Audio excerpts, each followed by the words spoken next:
So you will see that a lot of concepts or a lot of files in React as well as Express.js are very similar. Okay, so the package.json file which was there in backend is also there in front end. Okay, the index.js file in a lot of sense is there. Like here also you have an index.js file. Okay, so there are a lot of similarities in how we do things in Node.js, both in front end and back end. That's why it is so popular, because there is a lot of similarity. So let's say I'm just a front end developer. When Node.js came around, it became very easy for me to become a full stack developer. Okay. So you would see that the package.json file in React is much more complex. Okay, it is much longer compared to the previous package.json, but there's only very few things that you need to understand to be able to make this app with me. Okay, so these three libraries which are there on the top in dependencies are actually testing libraries which come by default with any React install. You don't need to touch this, and we won't be covering them anyways. These are for testing purposes. Axios and Axios cache adapter. Axios is like Postman. Okay, Axios is like Postman, but for React, or you can say for JavaScript in general. To be the request that you were making in Postman, if you want to make it from the browser, you have to use Postman. Okay, so that is the bit that is how I'll explain it to you. And the Axios cache adapter, which we have installed or we will install, that is basically a performance, something which you will use for performance improvement over the API, because there are, we have 62 people in this meeting right now. If everybody uses that API, there might be performance issues because it's just one server. So just for us, for a safety measure, we have used caching. You don't have to understand it. Basically, it will store the results which you get once in its cache, so that next time you make the same request, it will serve the same result without having to fetch it again. So basically you get a performance improvement without doing anything on your own. The whole code is already written in this package. Okay, I'll explain this. Feather icons React is a set of icons, okay, for the play button and the pause button. Feather icons is where we are getting our icons from. This is an open source library of icons. I think you can check them out on feathericons.com. Okay, up next we have Node Vibrant. Node Vibrant is what you use to, if you guys have used YouTube Music, and I think other competing apps like Spotify use that as well, that every time you play on music, some album you play, it analyzes what is the color of that album, what is the dominant, or you can say the primary color in that album, and it changes the color of its interface based on that. That is something which I found very cool. So I have implemented that in this app, and this Node Vibrant package helps us in analyzing what are the vibrant dominant colors in a particular image. You will write this code with me. Again, because it's a React app, these React and React DOM packages are essential. Okay, these come with the default install. React Router DOM. React Router DOM is used for because React, when it was built for the first time in around 2012 or 2014, it was designed as a single page framework. Like, today the web is such that you can have multiple pages in a website. You can have a connect page, you can have an about page, you can have a home page. But React, when it was built for the first time, it was a single page application. That's why it was called a SPA library. Okay, but today, because of this React Router package, you can have multiple pages. And even in our app, which I showed you in the beginning of this workshop, we had a search page, we had a home page, we had a music player page. So this is required for having that. Then React Scripts. React Scripts basically has a set of tools to help optimize the app and run it efficiently, to develop it easily.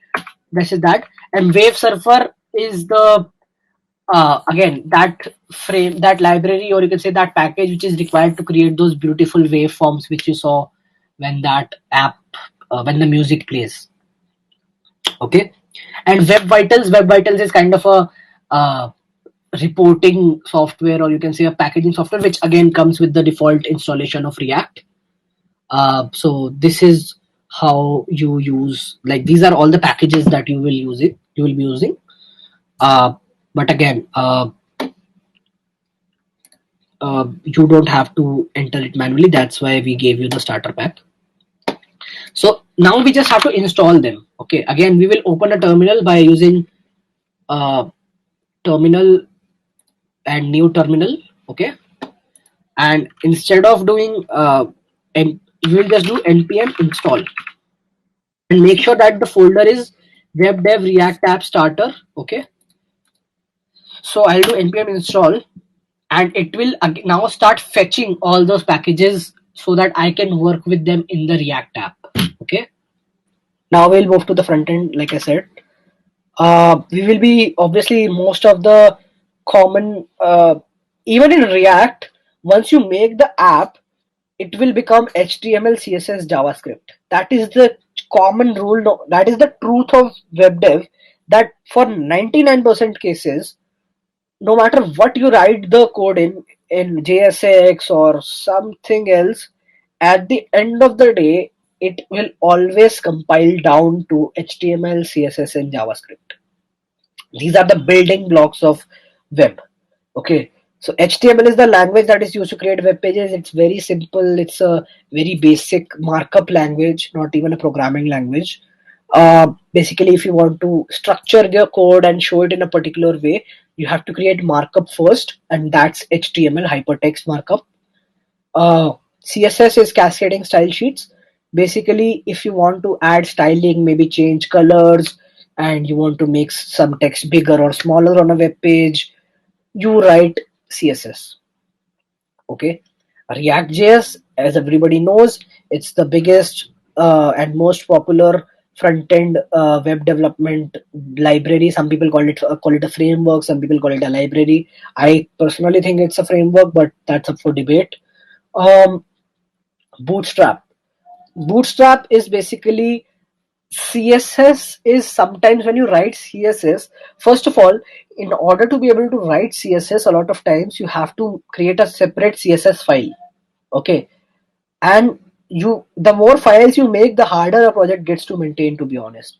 And CSS is also very verbose. Okay, like you have to write the whole term in order for it to make sense.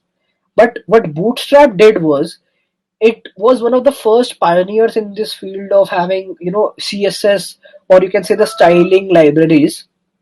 So let's say I want a div is basically a division in the web page.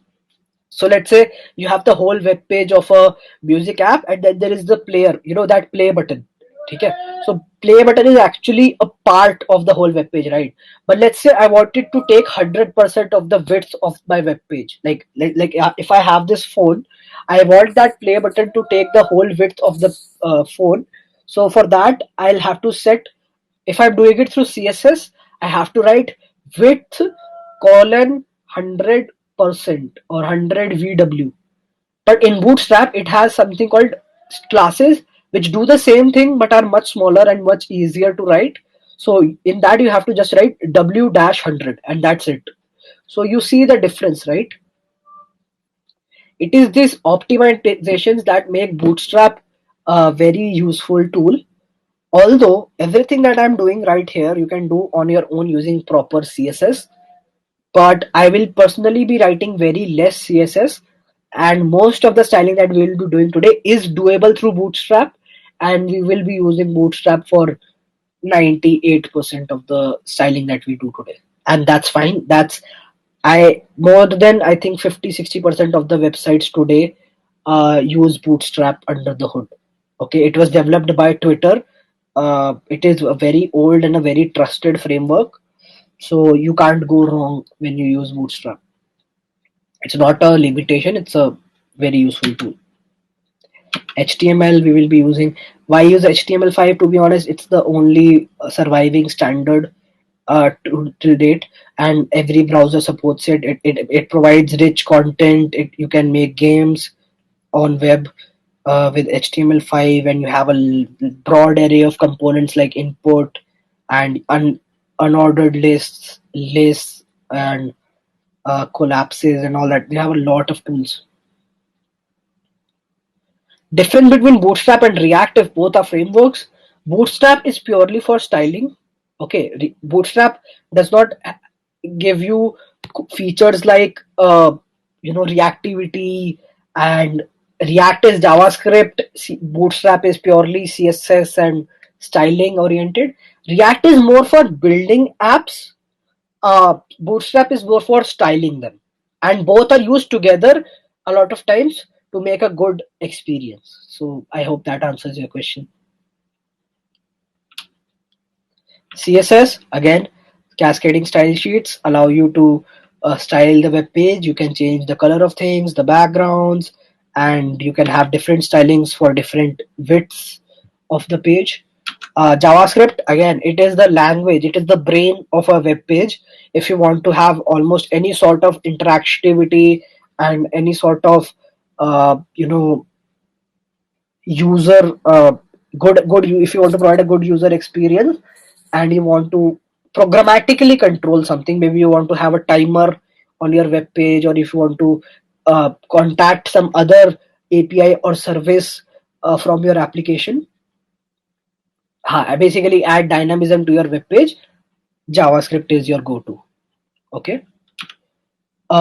Next up, we have callback functions.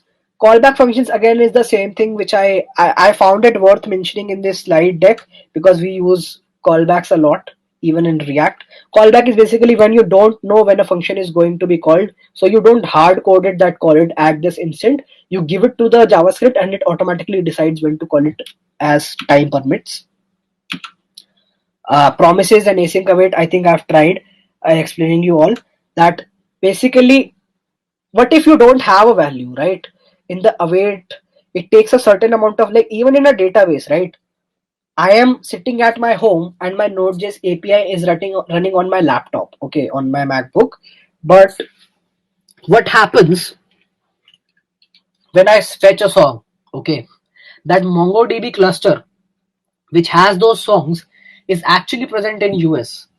I think US or maybe East Mumbai or something, and either it's one of the two. So it takes a finite amount of time for that to fetch and come back to me.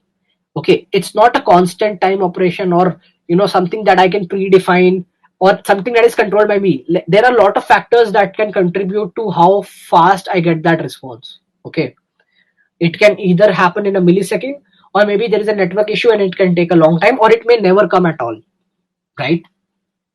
So promises is I think in Flutter there's something called like future or something, but the basic concept is similar. Promises is basically, you don't have a, like, that's the programming language basically saying to you, I don't have a value for this yet, but at some point in future I probably will. So right now I'm giving you this promise. Okay, that's what the whole async await system depends on and operates on. So once a promise is fulfilled, you get the actual value. But let's say due to some programming error or some networking error, you don't get that data, so that counts as a promise rejection. Okay, that's a promise rejection. So you have to use the async await keywords in conjunction to be able to make full use of the async await the promise based syntax of JavaScript.